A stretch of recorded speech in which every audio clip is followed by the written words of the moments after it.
Okay, how's it going, everybody? Before I get started here, I just want to say that I hope everybody had a safe weekend and got home safely from your travels. If you decided to leave town, or whatever the case may be, or if you wanted to do something extraordinary. Okay. I didn't really hear about a lot of stuff that went on during the Thanksgiving weekend about, so things were pretty mellow, and I don't think there was a whole lot of delays out there as far as, air travel and so forth. But this one incident I'm about to explain to you is very, very shocking, and it really hurts my heart to tell you this. I've been really disturbed about it all day, but it's a cautionary tale.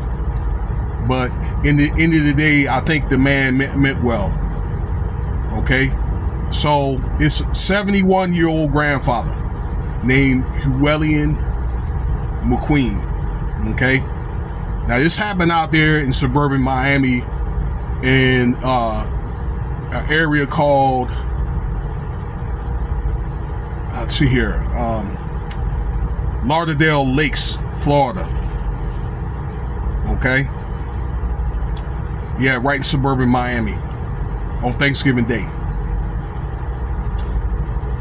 The man was killed for, I guess it was confronting another man about loud music. That's what it was told on that local news. I looked at Willie D's channel, Dr. Rashad Ritchie. They were talking about it in an interview today and so forth. I saw a couple of clips, again, locally about the incident. So apparently, Mr. McQueen, a father of two boys and a grandfather, they were planning on celebrating Thanksgiving with him and his wife Rose. Thanksgiving with their family and friends. Apparently he was asked to come down to see about some loud music from another neighbor.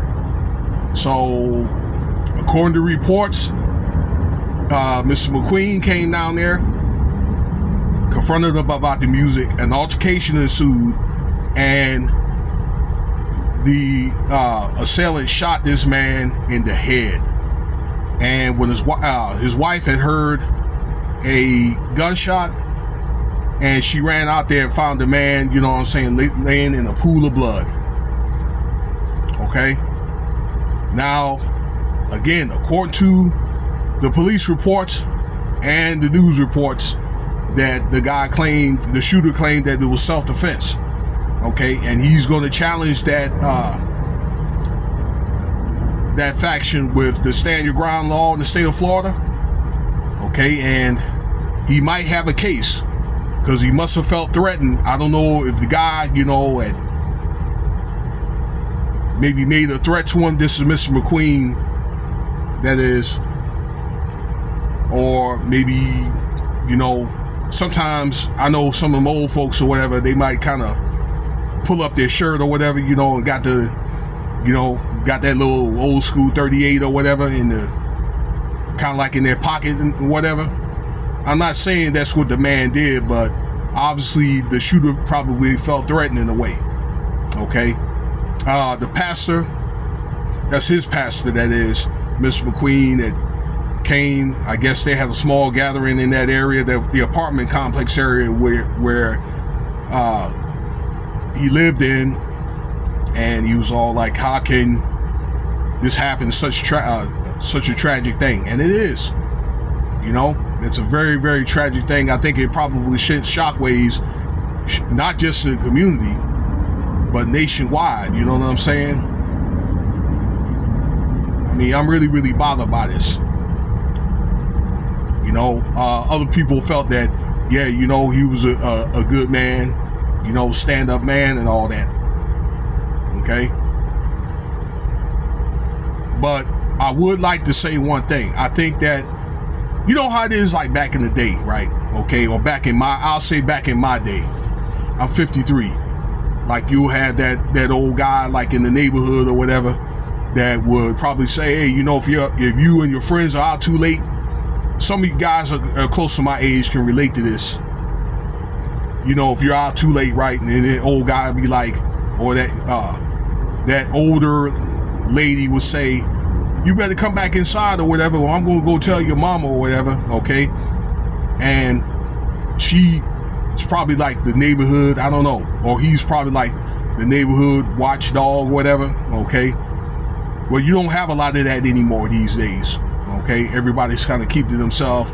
You don't have that kind of like that buddy system like with the kids like you did back in the day, okay? I think some of it's starting to come back, okay? And it's good to have that, the stand-up guy. But you got to look at another thing too. These young folks these days, the Gen X and Gen Z, these young people are very, very smart, okay? So it's kind of like you can't, like me, you can't go maybe bullying people around or whatever, okay? Or, you know, like running up on people. I know that he meant well.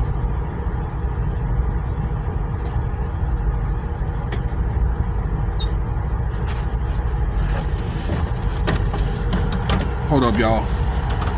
What's that? Oh, okay.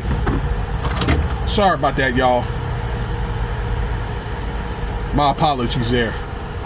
I had to move my bus up a little bit. Okay, so back to the video here. Where was I? Okay. They know, here's what I'm saying. The Gen X, Gen Z, they know their rules of engagement, okay? They know their rights, and you know, like they're connected to like the internet and AI and all that. So I'm just saying that there's nothing wrong with the old school people. They're doing that, but you got to be very, very careful, okay, about how you come at these young folks and all that, okay? I mean, it sounds like this guy might have a case, the shooter, but I'm just saying that they're shooting somebody in the head. I mean, he may have to account for that, okay? You know, the way that's kind of like an aggravated murder right there. I do know that the police out there, they still have yet to press charges, all right?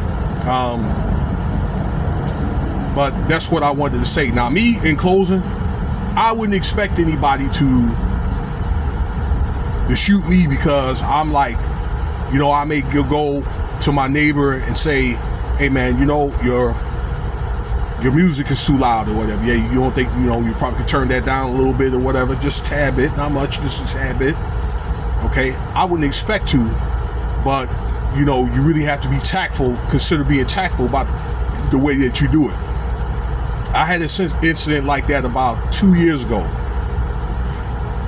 where I was living in a studio and the guy upstairs from me was making too much noise. And I went upstairs and right above me and told him, hey, you know what? Hey, you're making too much noise, sir. Can I get you to quiet down? It was midnight. He claimed it was late at night. All right. And I was very, very tactful. And he got out of line, said that if I came again, it's going to be a problem. I was all like, you know, I walked off or whatever. Okay. I'm like, we can handle that problem right now. I said, I got that thing downstairs. I walked off as I said it. Okay. But again, you know,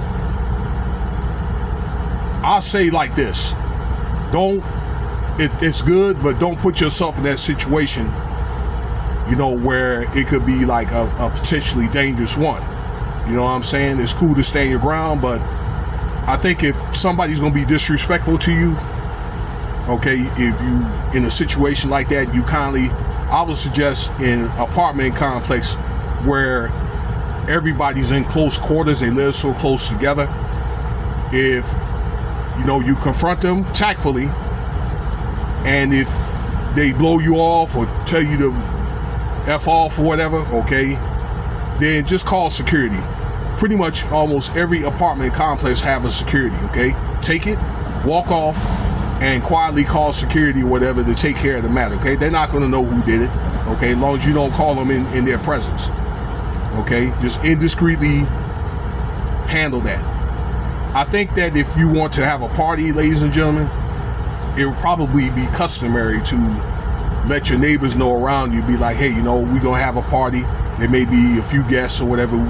If the music's too loud, just let us know or whatever, you know, we'll turn it down. And maybe offer them a plate too, you know what I'm saying? So respect y'all. Get a little, give a little, okay? And be courteous and be, you know, be like, hey, you know what? Yeah, we all got to get along as neighbors, okay? Really, in the end of the day, all right? I mean, nobody want no problems. All right, so that's my time right now. I got to get back here to work, see what's going on around here. Subscribe, leave your comments, let me know what you think about this video. Okay, if you like the comment, then put your likes up. I know it's not good news, but hey, it's what it is. Cash App $Winston Spivey if you want to donate.